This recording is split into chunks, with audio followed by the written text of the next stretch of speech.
Hi viewers, ఈరోజు మా ఇంట్లో మెనూ అండి. కాకరకాయ ఉల్లిపాయ కారం పెట్టి చేశాను. టమాటా పప్పుచారు పెట్టానండి. కొద్దిగా పులుసులాగా ఏదైనా చేసుకుంటే బాగుంటుందని. ఉడుకుతున్నాయి చూడండి, చక్కగా చూపిస్తున్నాను. ఉడికేటప్పుడు టమాటా పప్పు ఉడికిపోయింది, సాంబార్ పప్పుచారు రెడీ అయిపోయింది. కొత్తిమీర వేసేసాను. నేను ఎటువంటి పౌడర్లు వేయలేదండి పప్పుచారులో, మసాలా పౌడర్లు.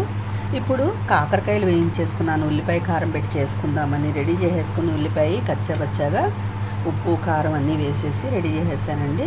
కాయల్లో ఫిల్ చేసేసి ఇలాగ ఆయిల్లో పెట్టేశానండి. ఆల్రెడీ మనం వేయించుకున్న నూనె ఉంది కదా, ఆ నూనెలో పెట్టేశాను. రెడీ అయిపోయింది చూడండి. కాకరకాయ ఉల్లిపాయ కారం, టమాటా పప్పుచారు రెడీ.